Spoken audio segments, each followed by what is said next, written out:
ఒక చెట్టు ఒక కాయ కాసినప్పుడు మనమందరము కూడా అది పండుగా మారినప్పుడు దాన్ని కోసి ఆరగించడానికి మనమందరం ఎదురు చూస్తూ ఉంటాం. చివరికి ఆకాశంలో ఎగిరే పక్షులు కూడా ఏం చేస్తాయంటే ఆ కాయ పండుగా మారినప్పుడే అవి తినడానికి ఇష్టపడతాయి. కానీ పిందిగా ఉన్నప్పుడు ఏ పక్షి కానీ ఏ మనిషి కానీ దానిని కోసి ఆరగించడానికి దానికోసం ప్రయత్నం చేయడు ప్రియులారా.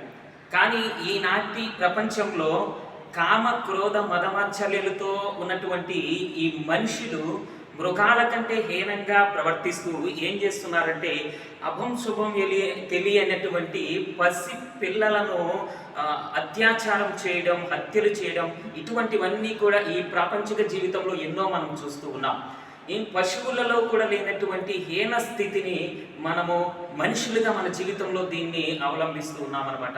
ఈనాడు ప్రతి వ్యక్తి కూడా పరిశీలన చేయాలి. ఎందుకంటే మనం ఏ చోట నుంచి వచ్చాం, ఏ చోటికి మనం పరిగెడుతున్నాం, ఇలాంటి ఒక అవగాహన మనలో లేకుండా మనం చేస్తున్నటువంటి ఈ దురాచారాలతో, ఈ అరాచకాలతో మానవ జాతి యొక్క విలువలను మనం కోల్పోతున్నాం.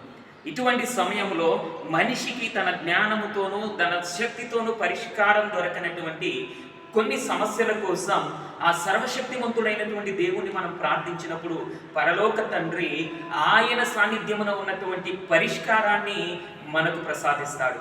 ఈనాటి ఈ యొక్క అపశుభం తెలియని పసిబిడ్డలు ఎంతో మంది ప్రాణాలు కోల్పోతున్నారు.